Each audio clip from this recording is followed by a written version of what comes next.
So welcome to Soumaj live unfiltered আলোচনার second episode নিয়ে আজ আমরা আবার হাজির। আমার সাথে আছে অয়ন।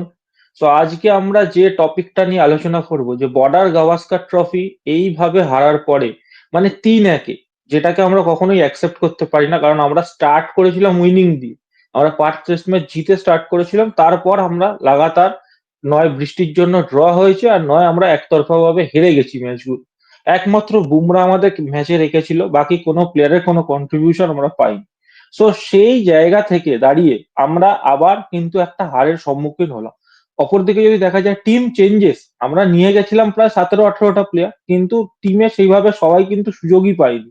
তো সেই জায়গায় সুযোগ না পেয়েও আমরা সেম টিমে স্টিক করেও যখন এরকম ভাবে হারি, এবং তারপরে যখন প্রেস কনফারেন্সে গম্ভীরের আমরা কথা শুনতে পাই যে কেন ঘরোয়া ক্রিকেট খেলে না সবাই, সেটা যখন আমরা শুনতে পাই তখন কিন্তু আমাদের খারাপ লাগে। তো আজকে এই ব্যাপার নিয়ে আমরা আলোচনা করব। আমার সাথে আছে অয়ন। অয়ন ভাই, তোকে যে প্রথম প্রশ্নটা আমি করব, যে ভারতীয় ক্রিকেট দল যে বর্ডার গাভাস্কার ট্রফিতে ব্যর্থ হলো, তার প্রাইমারি যে রিজন, সেটা তোর কি মনে হয়? মেনলি আমি যে সিনিয়র যে প্লেয়ার আছে, যে প্লেয়ার্স আছে, রোহিত শর্মা, বিরাট কোহলি, এদের ব্যর্থতাটাকেই আমি দেখবো বেশি। কারণ এদের না চলার ওপরে কিন্তু টিম কিন্তু সাফার করেছে। তুই দেখ, অস্ট্রেলিয়া কিন্তু খুব একটা ভালো ব্যাট করেনি। না, শোনা যাচ্ছে কি একদমই ভালো আমাকে? ব্যাট করেন। যদি একদম একদম অস্ট্রেলিয়ার শোনা ব্যাটসম্যান, যাচ্ছে। হ্যাঁ, অস্ট্রেলিয়া যদি ব্যাটসম্যানদের কথা বলি, তাহলে অস্ট্রেলিয়াতেও একমাত্র ট্রাভিস হেড ছাড়া আর লাস্টের ওই মেলবর্নের মাঠে স্মিথ ছাড়া তুই দেখ, আর সেরকম কোনো অস্ট্রেলিয়া ব্যাটসম্যানদের কিন্তু ভালো পারফরমেন্স ছিল না। এই পুরো হুম। সিরিজটাই হয়েছে কিন্তু বোলারদের দক্ষতায়। বোলাররাই কিন্তু এই সিরিজটাকে চালিয়েছে। বোলিং ভালো হয়েছে, কিন্তু ব্যাটিং কিন্তু দুই পক্ষেরই খারাপ হয়েছে। যদি অস্ট্রেলিয়ার ব্যাটসম্যানরা ব্যর্থ হয়, তাহলে আমাদের অবশ্যই, যদি আমরা আরেকটু ব্যাট ভালো করতাম, যদি যশস্বী জয়সওয়ালের মতনও যদি রান, বা যশস্বী জয়সওয়ালের অর্ধেক রানও যদি বিরাট কোহলি আর রোহিত শর্মা করতো, তাহলে কিন্তু আমরা কিন্তু বিজিটিটাকে কিন্তু বার করে চলে যেতাম। এতদিনে আমরা ওয়ার্ল্ড টেস্ট চ্যাম্পিয়নশিপের ফাইনালে ওঠার আনন্দ হয়তো মানাচ্ছিলাম। তাই এই যে হ্যাঁ। অস্ট্রেলিয়ার খারাপ ব্যাটিং, সেই সুযোগটা কিন্তু ইন্ডিয়ার ব্যাটসম্যানেরা নিতে পারেনি। এবং সব থেকে মেন ব্যাপার, যে উইকেট কখন পড়েছে। তুই দেখ, উইকেট এমন এমন সময় ইন্ডিয়ার ব্যাটসম্যানেরা অস্ট্রেলিয়াদের গিফট করেছে। আমি গিফট করেছে কথাটা বলবো, কোথাও লাঞ্চের আগে, কোথাও টি এর আগে, ঠিক আছে, খেলা শেষ হওয়ার আগে। হুম। মানে এমন এমন সময় উইকেট গুলো দিয়েছে, যেখানে অস্ট্রেলিয়া যখন সেশন এন্ড নেওয়ার পরে ড্রেসিং রুমে যাচ্ছে, তারা অনেকটা বেশি যে প্রেশার ছিল সেটাকে ফেলে দিয়ে অনেকটা বেশি কনফিডেন্টলি যাচ্ছে। এটা কিন্তু ম্যাটার করে। একটা সেশন 5 দিনের ম্যাচে তোর 3টে করে 15টা সেশন হয়। এখন সেদের 5 দিনের সেশন, 5 দিনের ম্যাচও হয় না, মিনিমাম ধর 3 দিনের ম্যাচ হয়। সেখানে তুমি যদি হুম। 9টা সেশনের মধ্যে তুমি যদি 7টা সেশন হারো, তাহলে তুমি কি করে জিতবে? সেশন হারাটা মানে কি, এই একই জিনিস। ধর কোনো কোনো সেশনে ইন্ডিয়ার করেছে 90 রান, 2 উইকেট পড়েছিল, সেই সেশনটা ইন্ডিয়ার হাতে যেতে পারতো বা ড্র হতে পারতো। সেই সেশনটা লাস্টে একটা উইকেট ফেলে দিয়ে সেশনটাকে অস্ট্রেলিয়াকে দিয়ে দেওয়া। তো এই টেস্ট ক্রিকেট কিন্তু ভাই আফটার অল সেশন অনুযায়ী ম্যাটার করে। এটাই হচ্ছে হ্যাঁ। মেন ব্যাপার। তাই বিরাট কোহলি আর রোহিত শর্মা দুজনকেই আমি এই সিরিজ হারার পিছনে কাঠগড়ায় দাঁড় করাবো। এবার তোকে আমি একটা কোশ্চেন জিজ্ঞাসা করছি। কে এল রাহুল, আমরা আজকে জানি চর্চা খুব হচ্ছে যে ঘরোয়া ক্রিকেট খেলার জন্য। তো কে এল রাহুল যে ওপেনিং স্লটে প্রথমে খেলানো হলো, কে এল রাহুল কিন্তু নো ডাউট যে পার্থের টেস্ট ম্যাচ খুব ভালো পারফরমেন্স করেছিল, নো ডাউট, এটা নিয়ে কোনো ডাউট থাকার আমার মনে হয় না কারোর কথা আছে। কিন্তু K L Rahul end of the series, যখন সিরিজ শেষের দিকে আসতে থাকে, হ্যাঁ মানছি রোহিত শর্মা যখন তাকে একটা টেস্ট ম্যাচে তার পজিশন নিয়ে খেলেছে, পজিশন উপর নিচ করেছে, তার একটা অসুবিধা হয়েছে, সেটা আমি মানছি, সেটা কমপ্লিটলি এগ্রি করছি যে পজিশন গন্ডগোল করেছে। But K L Rahul overall তার কেরিয়ারে 35-36-এর এভারেজ আছে। কে এল রাহুল কিন্তু প্রতিটা সিরিজে সিলেক্ট হয় ইন্ডিয়ার হয়ে। কে এল রাহুলকে আমরা কিন্তু জুনিয়র প্লেয়ারের কোটায় ধরতে পারি না, K L Rahul is a senior player now. K L রাহুলেরও কনসিস্টেন্সি কি আছে যে যার জন্য আমরা ডেডিকেটেড একটা ওপেনার ইন্ডিয়া থেকে নিয়ে গেছিলাম, যে কিনা রঞ্জিতে ভালো পারফরমেন্স করেছিল, অভিমন্যু ঈশ্বরন, তাকে রিপ্লেস করি আমরা কে এল রাহুলকে খেলালাম। কিন্তু কে এল রাহুলও সেই কনসিস্টেন্সি কিন্তু দেখাতে পারে না। তো কি মনে হয় ভবিষ্যতে কে এল রাহুল আবারও এরকম চান্স পেতেই থাকবে, পেতেই থাকবে? কে এল রাহুলেরও কিন্তু রিসেন্ট ডোমেস্টিকে আমি কোনো ভালো পারফরমেন্স লক্ষ্য করিনি। Except IPL.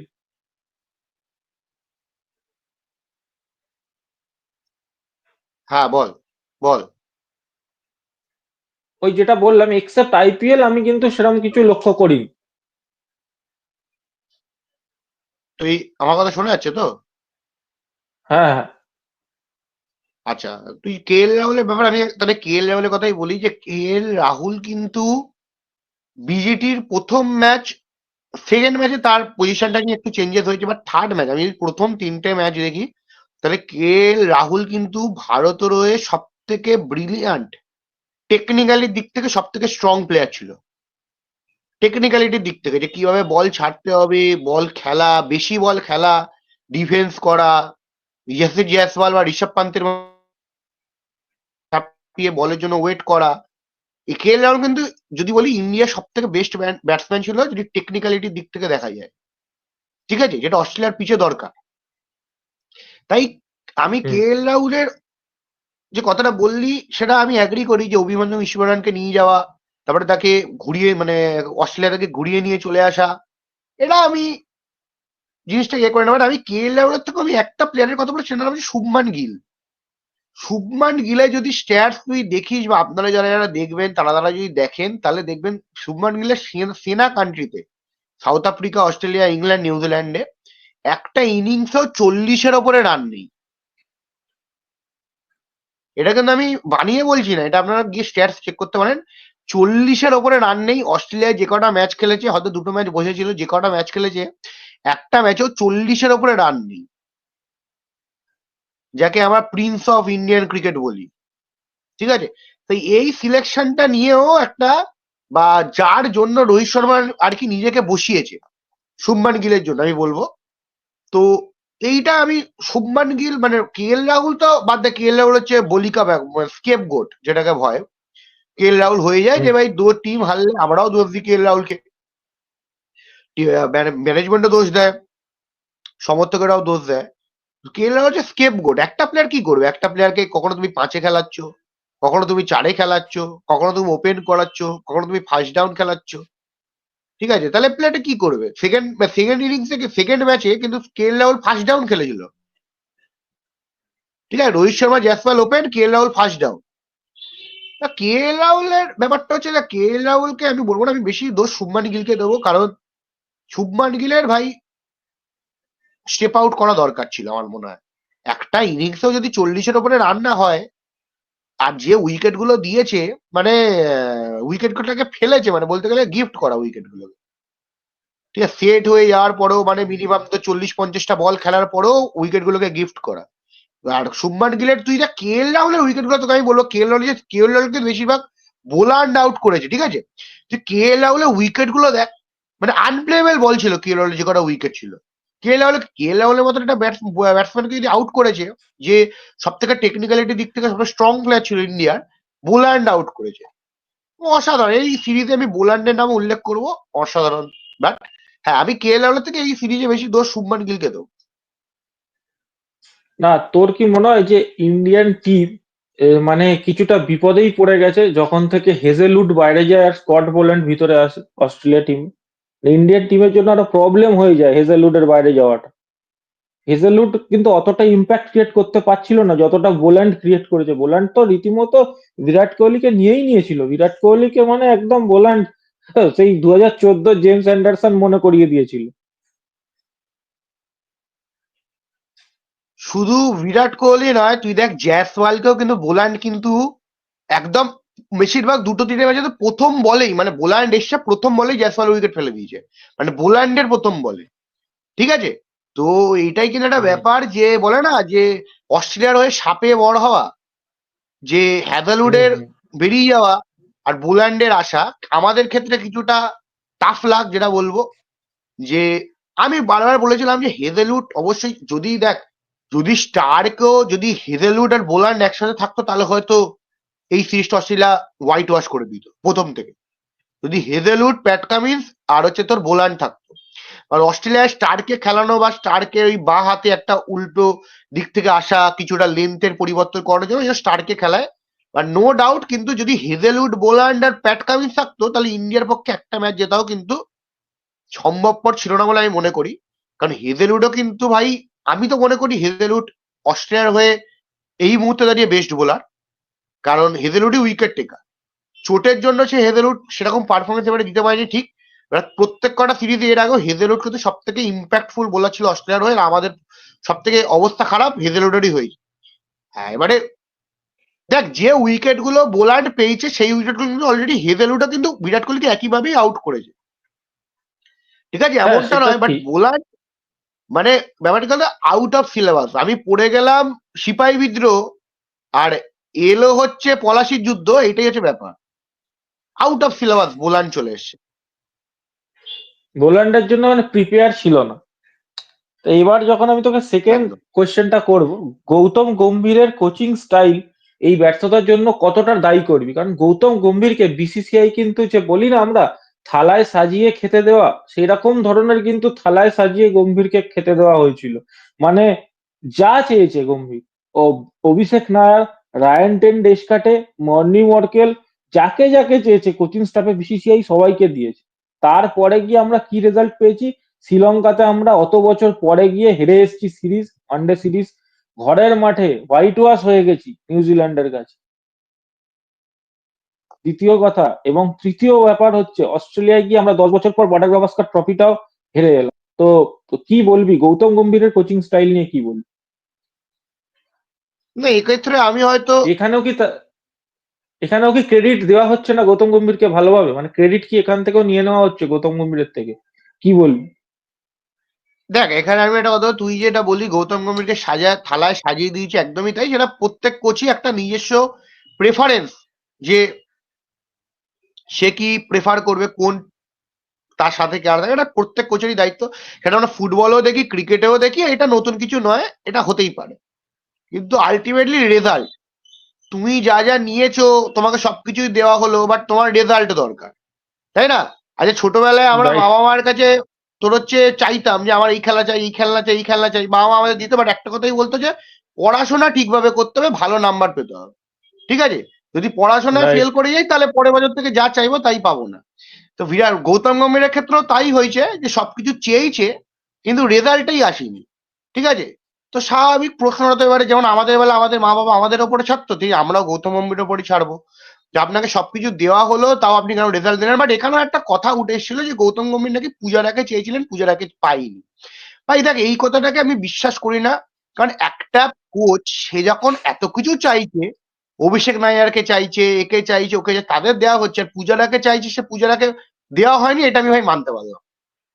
ঠিক আছে, এটা যদি কথা যদি সত্যি গৌতম গম্ভীর বলে থাকেন তাহলে এটা মিথ্যে কথা বলছেন।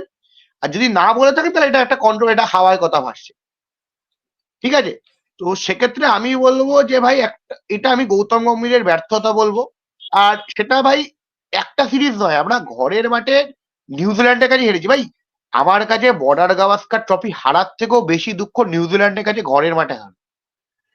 ঠিক আছে, আর ওই ওইখান থেকেই তিনটে আমরা কিন্তু ডাব্লিউটিসি রেস থেকে বাইরে চলে যাই, ওই জায়গাটা থেকেই। তার আগে এক্স্যাক্টলি, অব্দি কিন্তু আমাদের ফাইনালে ওটা একদম পাক্কা ছিল। আমি এটাই বলবো যে আমার দেখ ভিজিটিতে আমি অস্ট্রেলিয়ার মাঠে খেলতে যাচ্ছি, আমি অস্ট্রেলিয়াকে দুবার এর আগে হারিয়ে এসেছি, তাই আমার কাছে কনফিডেন্ট ছিল যে আমি অস্ট্রেলিয়াকে হারাবো। বাট হাইপোথেটিক্যালি দেখতে গেলে তুই যদি 2008-9 বা ওই সময়টা ফিরে যাস, তাহলে আমরা চিন্তাও করতে পারতাম না যে আমরা অস্ট্রেলিয়াকে অস্ট্রেলিয়ার মাঠে গিয়ে হারাবো। ঠিক আছে, তো ঠিক। আমার কাছে স্ট্রং পয়েন্ট কি ছিল, যে আমি নিজের ঘরটাকে পরিষ্কার করব, নিজের ঘরটাকে সিকিওর করব। আমি নিজের ঘরে দারোয়ান ঠিকভাবে রাখলে তবেই না আমি অন্যের ঘরে ভাঙতে যাবো। আমি তো নিজের ঘরেই তো ম্যাচগুলো হেরেছি, তাই না? আমি তো নিজের ঘরেই তো আমি শ্রীলঙ্কা এই নিউজিল্যান্ডের বিরুদ্ধে হেরেছি। আর একটা না, তিনটে ম্যাচ হেরেছি, হোয়াইট ওয়াশ হয়েছি। প্রশ্ন চিহ্ন কিন্তু সেখানেই তোলা উচিত ছিল। আমরা কিন্তু সেখানে কিন্তু গৌতম গম্ভীরকে ছেড়ে দিয়েছিলাম, যে বাদ দিন, হতেই পারে প্রথমবার এসছেন টেস্টে ইন্ডিয়ার হয়ে কোচিং করা, কলকাতার হয়ে একটা ফ্র্যাঞ্চাইজি ক্রিকেটে কোচিং করানো, আর ইন্ডিয়ার হয়ে কোচিং করানোর মধ্যে কিন্তু আকাশ পাতাল তফাৎ, সেটা কিন্তু গৌতম গম্ভীর খুব ভালোভাবে বুঝতে পারছে। কে কে আর আর হয়ে বাই একটা দ্য কথা, way Gautam Gambhir mentor coach ছিল না কিন্তু, মেন্টর মেন্টর ছিল। মানে আলটিমেটলি ভাই, আমরা জানি গৌতম গম্ভীরের কি রোল ছিল, সবকিছুই গৌতম গম্ভীরের ওপরেই ছিল। সেটা একটা নামে আলাদা ছিল, বাট তুই দেখ যে গৌতম গম্ভীর আলটিমেটলি রেজাল্ট দিতে পারেনি বিজিটিতে। যেটা আমি ভাই অন্তত আশা করিনি ভাই, সত্যি কথা বলতে। আমি কিন্তু এবারে সিরিজের প্রথম থেকেই ভেবেছিলাম যে অস্ট্রেলিয়াই ম্যাচটা জিতবে, সিরিজ জিতবে প্রথম থেকে। আমার এতেও আমি বলেছিলাম যে ভাই, ইন্ডিয়া যদি ভেবে থাকে যে ইন্ডিয়া হারাবে, কারণ বিকজ অফ অস্ট্রেলিয়ার, আমি বলছি অস্ট্রেলিয়ার ব্যাটিং খুব তুখর। অস্ট্রেলিয়া কিন্তু বোলিং এর জোরে কিন্তু ম্যাচগুলো বার করেছে, বিশেষ করে প্যাট কামিন্সের অধিনায়কত্ব। এই প্লেয়ারটাকে আমি অবশ্যই সবার ওপরে রাখবো, যেটার পিছনে যেভাবে তুই দেখ নাথান লায়নকে ইউজই করেনি হুম। 5টা ম্যাচে। নাথান লায়নের মানে সম্ভবত 2টো কি 3টে উইকেট আছে, মেরে কেটে হয়তো 100 ওভারও বল করেনি নাথান লায়ন 5টা ম্যাচে। আর একটা জিনিস তোকে ইন্টারাপ্ট করছি, প্যাট কামিন্স দা ক্যাপ্টেনের কিন্তু আমরা অরাটা দেখেছি, but Pat Cummins the bowler এই সিরিজের কিন্তু অনেকটা হাইলাইট পয়েন্ট ছিল। প্যাট কামিন্স দুর্দান্ত বোলিং করেছে, যখন করে ব্রেক থ্রু দরকার, যখন করে একটা করে পার্টনারশিপ হচ্ছে তখন করে ব্রেক থ্রু দিয়ে দিচ্ছে। তো এই ব্যাপার, প্যাট কামিন্স কিন্তু বোথ, ইভেন ব্যাটিং, অনেক ক্রিটিক্যাল পজিশনে প্যাট কামিন্স ভালো ব্যাটিং করেছে লোয়ার অর্ডারে। মানে প্যাট কামিন্স একটা কমপ্লিট প্লেয়ার, মানে যে কাজটা মিচেল মার্শ করতে পারেনি 5টা ম্যাচ ধরে, প্যাট কামিন্স অনেক ভালো কাজ করেছে তার থেকে। ভাই প্যাট কামিন্স, আমি একটা তোকে বলেছিলাম যে প্যাট কামিন্স আর মিচেল স্টার্ক দুজনে মিলে রোহিত শর্মার বিরাট কোহলির থেকে বেশি রান করেছে এই সিরিজে। হুম হুম। আর প্যাট কামিন্সের তুই যদি উইকেট গুলো দেখিস, প্যাট কামিন্স কিন্তু ইন্ডিয়ার সমস্ত টপ অর্ডারের উইকেট গুলো নিচ্ছে, এমন না যে টেল এন্ডারদের উইকেট নিয়েছে। সব থেকে ইম্পর্টেন্ট উইকেট গুলোই কিন্তু প্যাট কামিন্সই নিয়েছে। ঠিক আছে, তা রাইট যদি বলি ইম্প্যাক্টফুল প্লেয়ার, যেটা বলে ইম্প্যাক্ট, সেটা কিন্তু প্যাট কামিন্সই ফেলেছে। তাই রাইট। গৌতম, যে তোর যে কোশ্চেনটা যেটা আমি ফিরে আসি, যে গৌতম গম্ভীরের এই হারার পিছনে সব থেকে বেশি রেসপন্সিবিলিটি কিন্তু গৌতম গম্ভীর, দেন দুটো সিনিয়র প্লেয়ার রোহিত শর্মা আর বিরাট কোহলি, আমার মতে। আচ্ছা, এবারে তোকে একটা কোশ্চেন করছি, যেটা নিয়ে বেসিক্যালি আমাদের এই টোটাল টপিকটা, যে সুনীল গাভাস্করের যে মন্তব্যটা ছিল যে ঘরোয়া ক্রিকেট কি খেলবে, ঘরোয়া ক্রিকেট কি অনেকটা মানে সুপারস্টার যে আমাদের কালচারটা ক্রিকেটে, সবাইকে আমরা খুব তাড়াতাড়ি সুপারস্টার ভগবান বানিয়ে দিই, বাট তারাই হয়তো কখনো ঘরোয়া ক্রিকেট যেখান থেকে তাদের বেস, সেই জায়গাটা তারা কখনো ফিরে যায় না, তারা খেলে দেখায়। এই ব্যাপারটা কি বলে, বিরাট কোহলি রোহিত শর্মা কিন্তু ঘরোয়া ক্রিকেট বহুদিন হয়ে গেছে, রঞ্জি আমি টেস্টটাই ধরছি কারণ তাদের ওয়ানডেতে টি-20তে পারফরমেন্স ভালো ছিল, তো টেস্টেই তারা কিন্তু বহুদিন ধরে ঘরোয়া ক্রিকেট খেলেনি। এই গেল একটা প্রথম পয়েন্ট। দ্বিতীয় পয়েন্ট, যারা ঘরোয়া ক্রিকেট খেলেছে তারাই বা চান্স পাচ্ছে কোথায় ইন্ডিয়া টিমে? তুই যদি দেখিস নীতিশ কুমার রেড্ডি বা হর্ষিত রানা, এরা দুজন কিন্তু ফার্স্ট ট্র্যাক হয়েছে আইপিএল থেকে, এরা কিন্তু রঞ্জি থেকে বা ঘরোয়া ক্রিকেট থেকে ফার্স্ট ট্র্যাক হয়নি ইন্ডিয়া টিম। আর যারা ঘরোয়া ক্রিকেট খেলে সিলেক্ট হয়েছিল, ধ্রুব জুরেল, সরফরাজ খান বা অভিমন্যু ঈশ্বরন, তারা কিন্তু একটা ম্যাচ খেলার চান্স পায়নি। ইভেন প্রসিদ্ধ কৃষ্ণাও কিন্তু লাস্ট ম্যাচে গিয়ে চান্স পেয়েছে। আর আমি বলতে বাধ্য হচ্ছি একটা কথা, প্রসিদ্ধ কৃষ্ণা কিন্তু বোথ মোহাম্মদ সিরাজ এবং হর্ষিত রানা, আকাশদীপ তিনজনের থেকে ভালো বল করেছিল লাস্ট লাস্ট ম্যাচটাতে, যখন লাস্ট ইনিংসে বোলিং করছিল। কি বলবি এই ব্যাপারটা?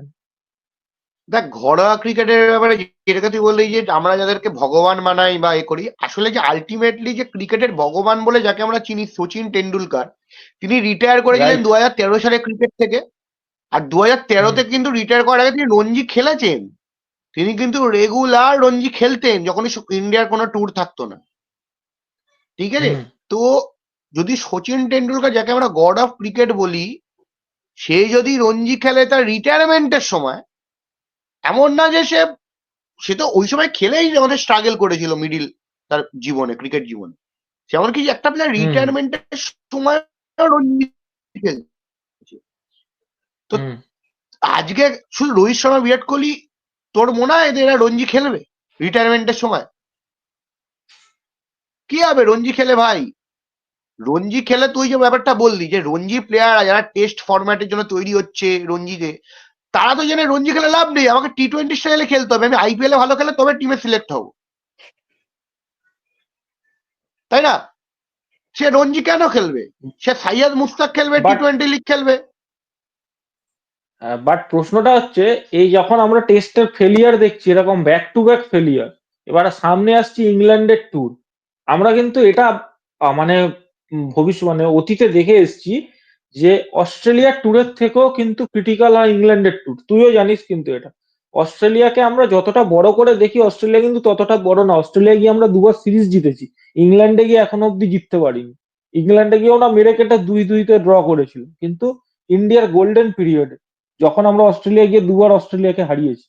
কিন্তু ইংল্যান্ড ট্যুরে সামনের দিনে আসছে ইংল্যান্ড ট্যুর, সেখানে গিয়েও কি এইরকমই হবে যে আমরা এই প্লেয়ার গুলোকে নিয়ে যাব, যারা রঞ্জি থেকে সিলেক্ট হবে তারা সেই ওখানেও চান্স পাবে না। আবার একটা অ্যান্ডারসনের মতো কেউ আসবে যে কিনা সবাইকে আউট করে বেরিয়ে যাবে। মানে কি ট্রান্সফরমেশন বা ট্রানজিশন তুই দেখতে চাইছিস আগামী ইংল্যান্ড ট্যুরের জন্য? ওটা কিন্তু ক্রিটিক্যাল হতে চলেছে, কারণ পরের বার ডাব্লিউটিসি সাইকেল শুরুই হচ্ছে ইন্ডিয়ার 5টা ম্যাচের নেটওয়েস্ট সিরিজ দিয়ে, 5টা ম্যাচের সিরিজ হবে ওটা। তো তুই কি এইটাকে কিভাবে তুই দেখছিস আমাকে এটা বল। দেখ, তুই যে ব্যাপারটা বললি, আমি গ্যারেন্টি সহকারে বলতে পারি, যখন ইংল্যান্ডের বিরুদ্ধে যখন আমাদের টেস্ট টিম সিলেক্ট হবে, তখন না আমি, না তুই, না গৌতম গম্ভীর, না ম্যানেজমেন্ট, না যত ইন্ডিয়ান সমর্থক আছে, কেউ সাহসী সিদ্ধান্ত নিতে পারবে না, কেউ বিরাট কোহলি রোহিত শর্মাকে বাদ দেবে না। ঠিক আছে, সবাই বলবে একটা টাইম পরে, সবাই বলবে যে আমার এখানে এক্সপিরিয়েন্সের দরকার। আমি অভিমন্যু ঈশ্বরন, নীতিশ কুমার রেড্ডি, ধ্রুব জুয়েলের ভরসায় থাকতে পারবো না, কারণ আমার এক্সপিরিয়েন্স দরকার, ইংল্যান্ডে খেলার এক্সপিরিয়েন্স দরকার। যে কারণে অস্ট্রেলিয়ায় যে টিমটা সিলেকশন হয়েছিল, কারণ অস্ট্রেলিয়ায় খেলার মতন প্লেয়ারের এক্সপিরিয়েন্স দরকার। কিন্তু আমার ইংল্যান্ডে যখন আমি যাব, তখন আমার থিঙ্কিংও হবে ভাই, ইংল্যান্ডে খেলেছে কি এই প্লেয়ার গুলো আগে? খেলেনি তো, তাহলে আমার এক্সপিরিয়েন্স প্লেয়ার লাগবে।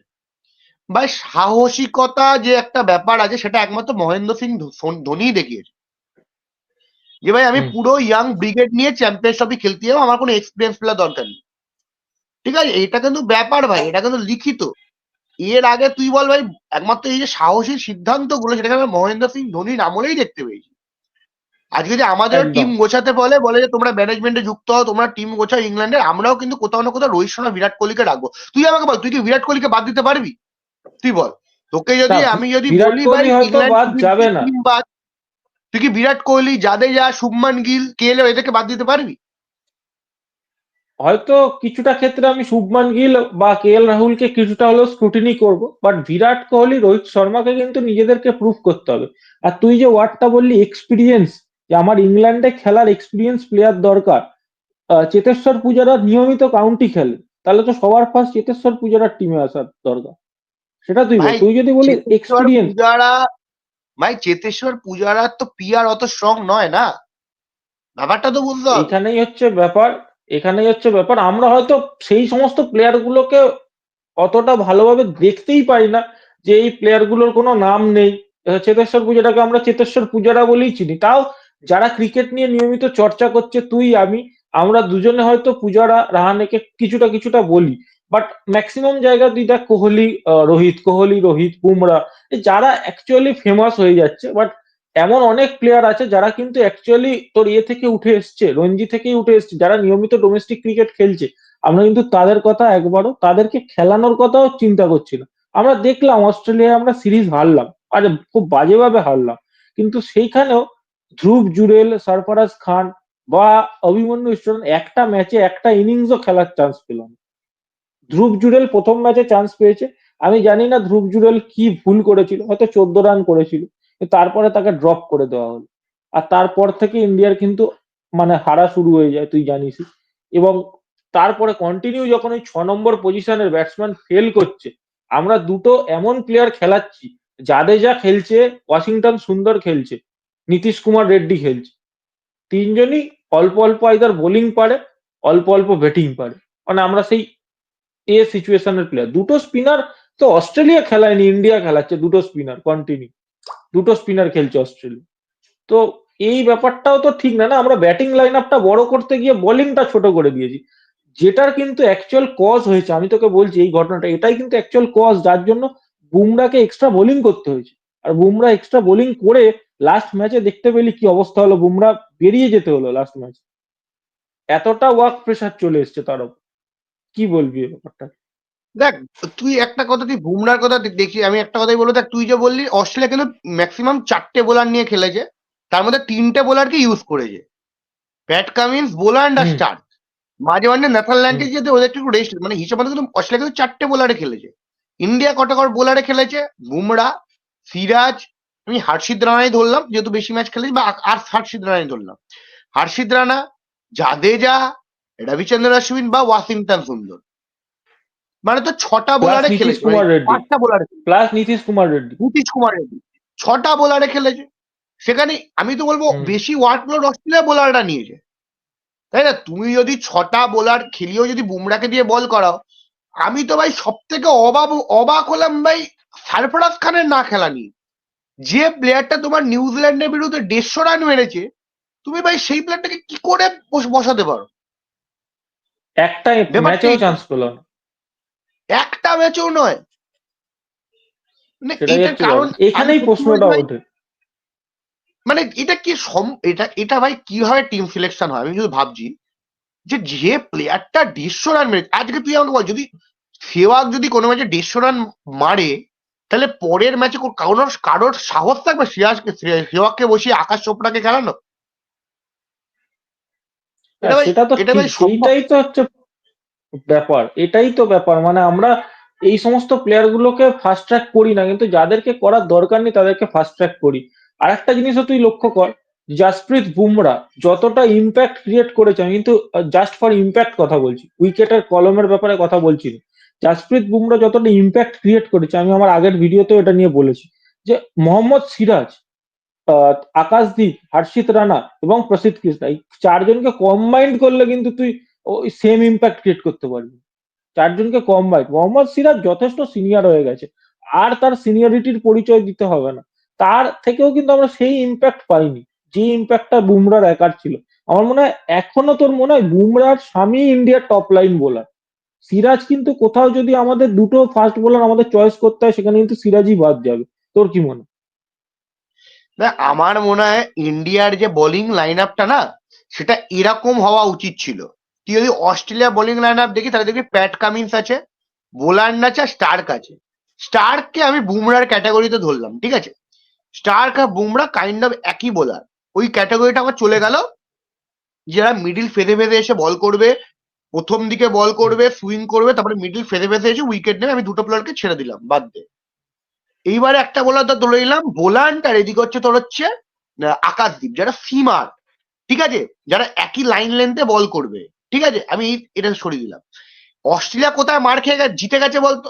প্যাট কামিন্সের একটা বোলার যারা হিট দ্য ডেড বল করবে, বাউন্স করবে, মানে ওই লেন্থে মারতেই থাকবে, মারতেই থাকবে, বল আচমকা উঠবে। আমাদের কাছে কিন্তু সেরকম বোলার ছিল প্রসিদ্ধ কৃষ্ণা। আমরা প্রসিদ্ধ কৃষ্ণাকে না খেলে সিরাজকে খেলিয়েছি, ঠিক আছে? এমনটা নয় যে সিরাজ জঘন্য পারফরমেন্স করেছে, সিরাজ উইকেট নিয়েছে, বাট ইম্প্যাক্টফুল উইকেট কোথায়? যেখানে তোমার এসে তুমি এমন এমন সময় উইকেট গুলো নেবে যেখানে ম্যাচটা ঘুরে যাবে। Player right. খেললো, রান পেলো, কমফোর্টেবল হয়ে গেল, টিমকে আপার হ্যান্ডে করে দিলে, তারপরে সিরাজ উইকেট নিল, ঠিক আছে? তাই জন্য রাইট। কি করছে, বুমরার উপরে প্রেসার পড়ছে যে ভাই আমার উইকেট লাগবে। রোহিত শর্মা বলছে আমার উইকেট লাগবে, বুমরা চলে এসে বল কর, ঠিক আছে? এইটাই ভাই, এটা কিন্তু আমরা কিন্তু প্রথম টেস্টে কিন্তু দেখতে পাইনি। প্রথম টেস্টে তুই যদি দেখিস, তাহলে কিন্তু সবাই কিন্তু সমান ওভার বল করেছিল। বুমরা খুব সুন্দরভাবে বোলিংকে রোটেট করিয়েছিল, যেটা রোহিত শর্মা কিন্তু হুম। তার পরের টেস্ট থেকে কিন্তু করাতে পারেনি। মানে রোহিত শর্মা এসেই খানিকটা টিম ডিসব্যালেন্স তুই বলছিস হয়ে গেছে। তুই এবার আমাকে একটা কথা বল, ধর রোহিত শর্মা, আমি সাপোজ ধরছি যে রোহিত শর্মা 37 ইয়ার্স এজ, আরো রোহিত শর্মা, আমি যদি রোহিত শর্মা নিজে অ্যানাউন্স করেছে যে সে কিন্তু রিটায়ারমেন্ট নিচ্ছে না, বাই দা ওয়ে, এটা তোকে বলে দিই। এবারে সিলেক্টরদের আমার মনে হয় না এমন দম আছে যে তারা ক্যাপ্টেনকে ড্রপ করে দেবে, এটা করতে পারবে না কখনো। এবারে তুই আমাকে বল যে রোহিত শর্মার যদি আমরা ফিউচার দেখি, সেটা কি বুমরা, মানে বুমরার ওপর কি আমরা বোলিং তার সাথে সাথে আবার ক্যাপ্টেন্সির ওয়ার্কলোডটাও দিতে মানে চাইবি কি তুই? মানে কারণ বুমরা আমাদের জন্য ইম্প্যাক্ট ক্রিয়েট করে বোলিং এ, আমরা এটা জানি। একটা মানে বুমরাকে আজকের দিনে বিশ্বে যদি আমরা একটা একাদশ বানাই, বুমরা সেটাই থাকবে অবশ্যই। বুমরাকে আমরা কি ক্যাপ্টেন্সির এটা দেবো? কারণ বুমরা আমি দেখি রেস্টও নেয় অনেক সময়, ঘরেওয়া সিরিজ যেগুলো হয় সেগুলো তো বুমরা কিন্তু রেস্টও নেয়। সেক্ষেত্রে আমাদের অবশ্যই একটা ব্যাকআপ ক্যাপ্টেনও দরকার পড়বে। তো তোর কি মনে হয় perfect choice for next captaincy কে হতে পারে? পারফেক্ট চয়েস এইখান থেকেই বাঁচতে হবে, কারণ আমরা আউট অফ দ্য বক্স কিছু জানি না। ভাই আমার কাছে নো ডাউট বুমরাই থাকবে।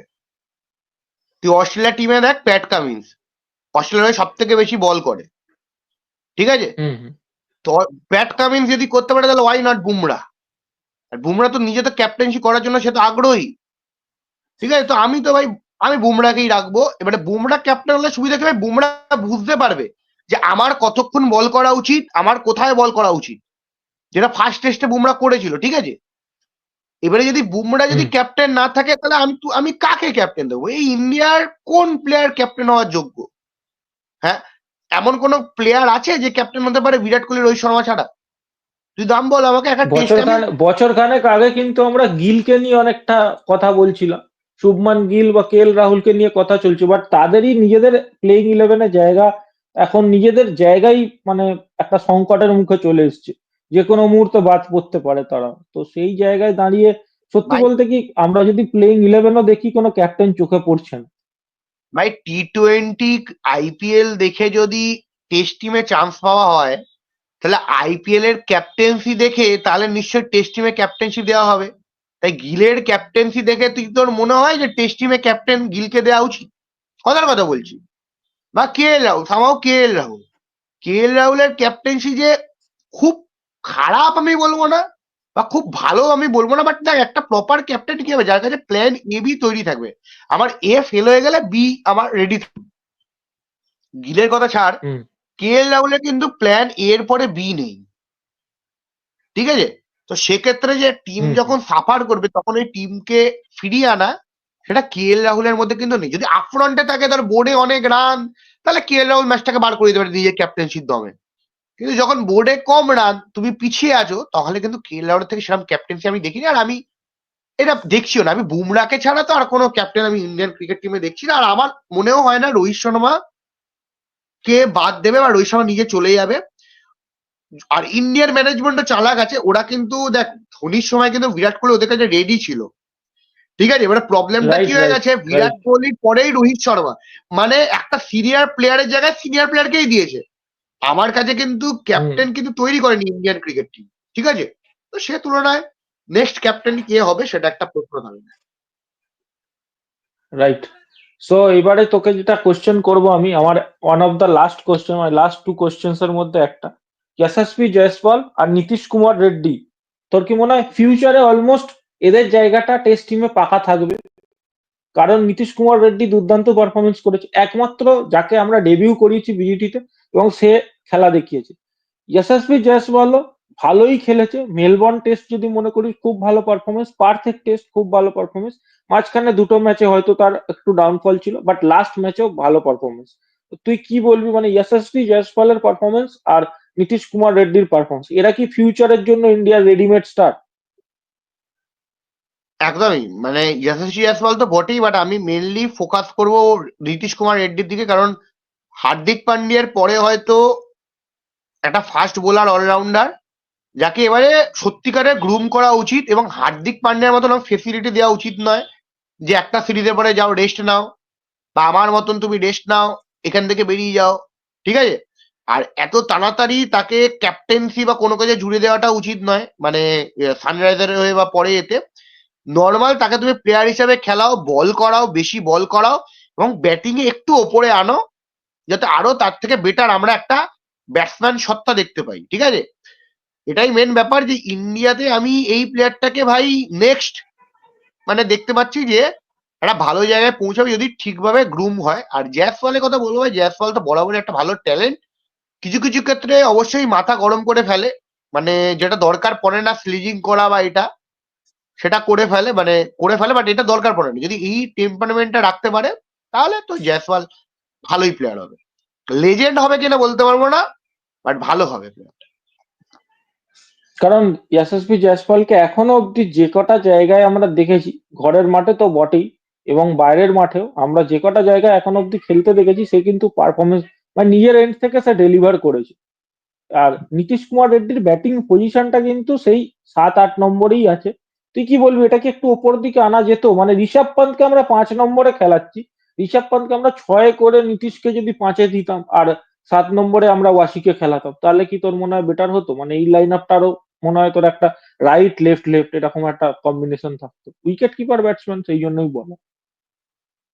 না ব্যাপারটা কি বলতো, লেফটে তো ঋষভ পান্ত আছে, মানে বিরাট কোহলি চারে থাকলে লেফট হচ্ছে তোর হচ্ছে ঋষভ পান্ত। তো সেই ক্ষেত্রে এই কম্বিনেশনটা রাখা হয়েছে, ঠিক আছে। মানে রোহিত শর্মা জয়সওয়াল হচ্ছে বাঁ হাতি ডান হাতি, তারপরে শুভমান গিল ডান হাতি, তারপরে আবার বিরাট কোহলি ডান হাতি, তারপরে তোর ওইদিকে একটা স্টেবিলিটির জন্য বাঁ হাতি ঋষভ পান্ত পাঁচে, তারপরে নীতিশ কুমার ছয়, আবার বাঁ হাতি জাদেজা ওয়াশিংটন। ব্যাটিং অর্ডার ঠিক আছে, বাট না ভাই, যদি আমি বলবো 3 নম্বরটাকে যদি এক্সপেরিমেন্ট করা হলো, ওখানে নীতিশ কুমার রেড্ডিকে দিতেই পারতো, যখন সে 100 মারলো, কি আছে ভাই, এবার তুই খেলে দেখুক না। কারণ কি ওখানে পারফরমেন্স সেই গিলের থেকে আমরা সেরকম ম্যাচ উইনিং কোনো পারফরমেন্স আমরা না। পাইনি কিন্তু। আর তুই যদি বলিস match winning performance out and out, আমরা কিন্তু গিলের থেকে পাইনি। আর একটা কথা কিন্তু তোকে এটাও ভাবতে হবে যে গিল কিন্তু নিজের কেরিয়ারটা স্টার্ট করেছিল টেস্ট ক্রিকেটে অ্যাজ আ ওপেনার। মানে আমরা খুব কমই দেখেছি যে ওপেনার হিসেবে স্টার্ট করে নাম্বার থ্রিতে আসা। নাম্বার থ্রিতে তাকে আনা হয় কারণ সেই সময় যারা বোদ্ধা ছিল, যারা ক্রিকেট বোঝে, যারা ম্যানেজমেন্টের দায়িত্বে ছিল, তারা কিন্তু এটা ভেবেছিল যে গিল ওপেনিং এ ভালো খেলছে, কিন্তু তাকে সে আরো ভালো খেলতে পারে নাম্বার তিনে।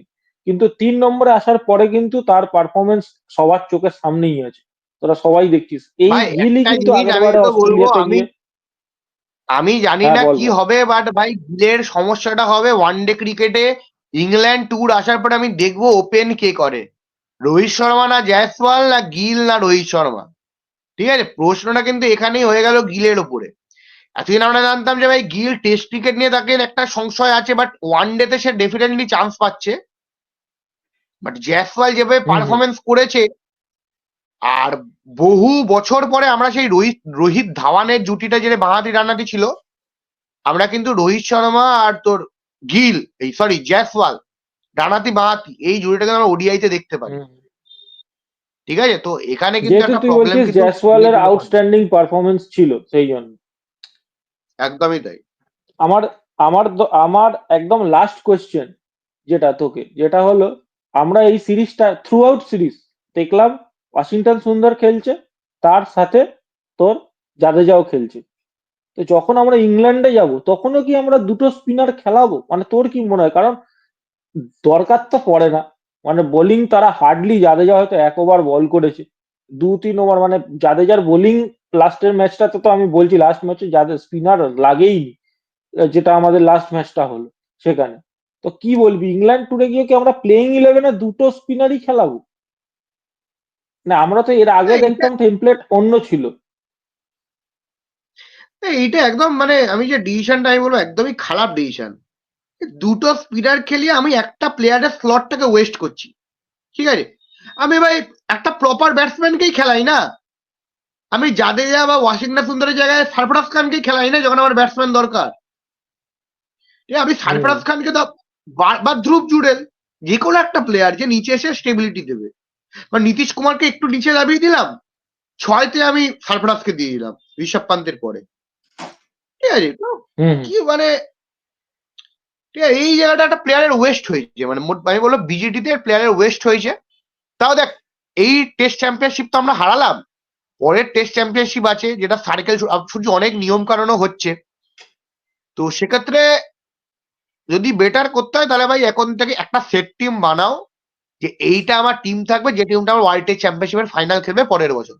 ঠিক আছে, সেই টিম আমি বানিয়ে চলবো। এবং একটা জিনিস তুই দেখ, আজকে ইংল্যান্ড ক্রিকেট কেন সফল বা অস্ট্রেলিয়ান ক্রিকেট কেন সফল, তাদের পার্টিকুলার প্লেয়ার আছে, তারা কিন্তু টেস্ট খেলে, ওডিআই খেলে না। উসমান হুম। খাওয়াজা, সে কিন্তু টেস্ট খেলে, ঠিক আছে, হুম। ওডিআই কিন্তু খেলে না। ঠিক আছে, তো সেক্ষেত্রে আমি জানি না লাবুচেন হয়তো কিছু জানি না, ওডিআই তো লাবুচেনকে কতটা দরকার পড়বে, হয়তো লাবুচেনের সাথে অস্ট্রেলিয়া তাই করবে। তো ভাই ইন্ডিয়ার ক্ষেত্রে করা উচিত যে টেস্ট ব্যাটসম্যান বেছে নেওয়া উচিত, যে এ আমার টেস্ট খেলবে, সে আমার ওডিআই খেলবে। হুম। টি-20 ব্যাটসম্যান কখনো টেস্ট খেলতে পারে না। আর সবশেষে তোকে সারফরাজ একটাই খানকে কথা জিজ্ঞাসা করব। হ্যাঁ, ডাব্লিউটিসি যে ফাইনাল, সেখানে অস্ট্রেলিয়া বনাম সাউথ আফ্রিকা, কাকে এগিয়ে রাখবি? ভাই দেখ, এখানে এগিয়ে রাখার ব্যাপার নেই, যদি আমি বলি ভাই যে সাউথ আফ্রিকার যা মানে চোখ করার যে মানে একটা কনসিস্টেন্সি, যে টিম 2024 সালে যে টি-20 ম্যাচে 30 বলে 30 রান বাকি, যে টিম হেরে যায়, সেই টিমকে তো ভাই আমি তো অন্তত তাকে ধরবো না। ঠিক আছে, আর অস্ট্রেলিয়ার যা ফাইনাল খেলার যে অভিজ্ঞতা, আর ফাইনালে যতবার Right. জিতেছে, তো ভাই এক্ষেত্রে ভাই যতই সাউথ আফ্রিকা ভালো ক্রিকেট খেলুক, যদি সাউথ আফ্রিকা জেতে তাহলে ভাই আমি খুব খুশি হব। যে অস্ট্রেলিয়া একটা ওয়ান টাইপ অফ ডমিনেন্স, তারা সব জিতে যাচ্ছে, ওয়ানডে জিতছে, টেস্ট জিতছে। সাউথ আফ্রিকা জিতলে ক্রিকেটের জন্য ভালো, বাট আমার মনে হয় না সাউথ আফ্রিকা জিতবে বলে। ঠিক আছে, আমি মানে তুই তোকে বলে রাখছি অস্ট্রেলিয়াকে আজকে এগিয়ে কত রাখছিস? তারিখ, আজকে 10ই জানুয়ারি। যারা যারা ভিডিও দেখছেন পরে দেখবেন, 10ই জানুয়ারি আমি বলে গেলাম যে আগামী যে ওয়ার্ল্ড টেস্ট চ্যাম্পিয়নশিপের ফাইনাল, অস্ট্রেলিয়া একতরফা ডমিনেট করবে, একতরফা। ঠিক আছে, 3 দিনে ম্যাচটা শেষ হয়ে যাবে, 3 দিন। তো তুই তো প্রেডিক্ট করেই দিয়েছিস, তো তোর প্রেডিকশনটা যেন দেখা যাক কি হয়। তবে আমি মন থেকে সাউথ এটাকে আফ্রিকাকে সাপোর্ট করছি। রেকর্ড করে ভাই, আমিও সাউথ এটা আফ্রিকাকে তো সাপোর্ট করি, রেকর্ড হচ্ছে, আমিও বাট সাউথ আফ্রিকাকে বলছিস সাপোর্ট করি। রেজাল্ট, রেজাল্ট অস্ট্রেলিয়ার দিকেই আসবে। একতরফা, একতরফা, একতরফা। তো ঠিক আছে, তো এই বলে আমরা ভিডিওটা শেষ করছি। আপনাদের কি মতামত অবশ্যই কমেন্ট করে জানান। এই ঘরোয়া ক্রিকেট নিয়ে আলোচনা হলো, এটা একটা আনফিল্টার্ড সেশন, এখানে আমরা দুজনে আলোচনা করি।